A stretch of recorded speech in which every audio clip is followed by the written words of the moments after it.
Untuk mengetahui informasi terkini terkait kenaikan PBB di Cirebon, Jawa Barat, saat ini kita telah tergabung dengan Hari Saputra Gani, Wakil Ketua DPRD Kota Cirebon 1.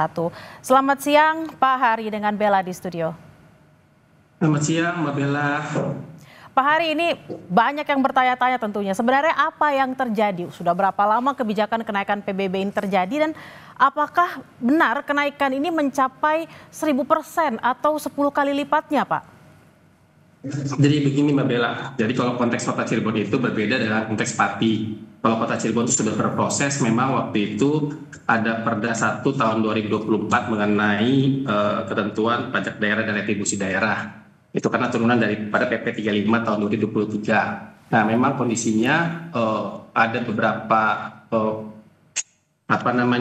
kenaikan yang sangat signifikan. Tapi lalu pada tahun 2024 kita DPRD dengan pemerintah kota sudah melakukan kajian-kajian dan kita sudah akan merevisi perda tersebut. Nah, itu sudah tertuang dalam berita acara juga bahwa kita akan melakukan perubahan peraturan daerah Kota Cirebon nomor 1 tahun 2024 tentang pajak daerah dan retribusi daerah perubahan nilainya yang akan dilaksanakan bulan September 2025 ini.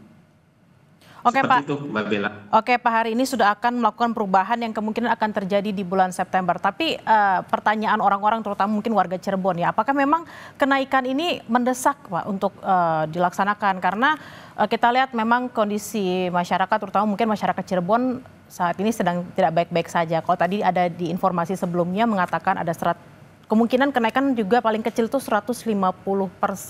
Nah, apakah memang kebijakan ini memang mendesak untuk dilakukan, misalnya untuk menutupi kebutuhan fiskal daerah? Jadi begini, Mbak Bella, artinya kalau Kota Cirebon itu perda sudah ditetapkan tahun 2024. Lalu setelah itu periodisasi yang baru DPRD kita langsung merevisi. Langsung merevisi Perda 1 tahun 2024 yaitu tentang pajak daerah tersebut. Jadi kita memang DPRD Kota Cirebon, seluruh anggota DPRD-nya dengan pemerintah kotanya itu bersama-sama dengan rakyat, kita tahu betul bahwa rakyat sangat diberatkan dengan kenaikan ini. Oleh karena itu kita mengambil sikap langsung merevisi kembali. Kita tahu bahwa perda tersebut secara mekanisme benar, tapi secara kebijakan kurang bijak dalam kondisi seperti ini, sehingga kita langsung merevisi. Yang kita akan revisi adalah pasal 9 yang itu mengenai tarif dasar. Nah, tarif dasar itu kan ada maksimum di situ 0,5% untuk NJOP di atas 3 miliar. Nah, oleh karena itu kita akan kunci untuk NJOP untuk persentase pengaliannya itu tidak lebih daripada 0,3% atau 0,2%. Jadi kita memang benar-benar bersama masyarakat. Dan ini akan dilaksanakan oleh kita sudah berjalan, tinggal di September ini pengetok palunya. Seperti itu, Mbak Bella. Berarti kenaikannya tidak akan lebih dari 0,3 atau 0,2% dari NJOP. Dari NJOP. Pengaliannya. Oke, pengaliannya. Kira-kira berapa persen Pak kalau totalkan gitu? Apakah mungkin bisa mencapai lebih dari 100% misalnya? Jadi begini, ada dua hal. Satu, di perda itu mengatur tarif dasar adalah pengalian dasarnya. Nah, untuk melihat besaran pajak itu pengalian dasar berikut dengan NJOP-nya. Nah, NJOP itu berdasarkan appraisal. Nah, NJOP lebih mudah, artinya NJOP itu bisa menggunakan keputusan wali kota sesuai dengan namanya appraisal yang berlaku seperti itu. Nah, kita yang paling penting adalah sekarang menurunkan tarif dasarnya dulu.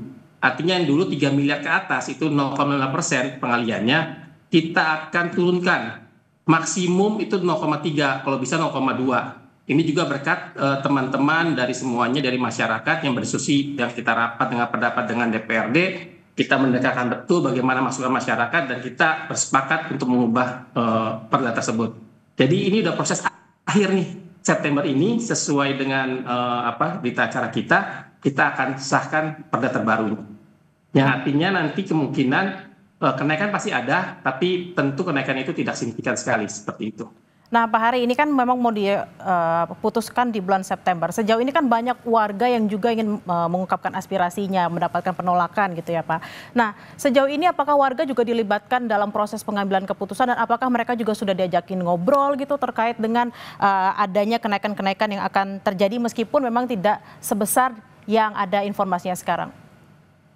Jadi memang ini perjuangan bersama, ini perjuangan bukan sekedar perjuangan daripada teman-teman anggota DPRD, pemerintah Kota Cirebon, tapi ini perjuangan dari masyarakat Kota Cirebon.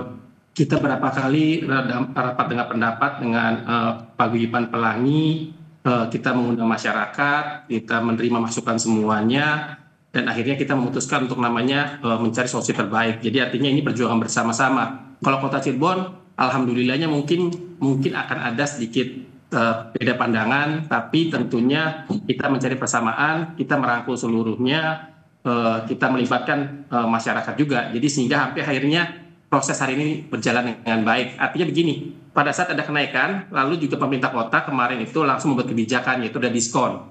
Diskon itu sampai 50%, itu guna untuk mengantisipasi daripada perda yang berlaku. Nah, oleh karena itu, di bulan September ini kita akan mengetok nih perdanya nih, merubah tarif dasarnya, sehingga di tahun 2026 itu menjadi lebih murah semuanya, seperti itu tarifnya.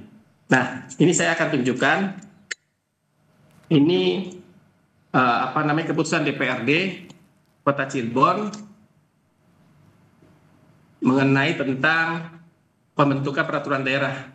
Nah, di sini kita lihat di lembar terakhirnya mengenai tentang perubahan.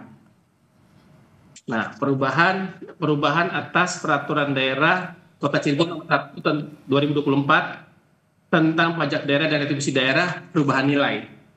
Jadi kalau masyarakat Kota Cirebon sebenarnya sudah tinggal tunggu finalisasi aja. Yang ini akan dilaksanakan pada bulan September 2025. Seperti itu. Baik. Jadi ya kita doakan aja semoga 17 Agustus ini menjadi hari kemerdekaan kita, sekaligus ada kado buat warga Kota Cirebon, yaitu adalah penurunan pajak daerah. Baik, kita juga berharap penurunan pajak tidak membebani masyarakat, terutama untuk masyarakat Cirebon. Terima kasih atas waktunya siang hari ini.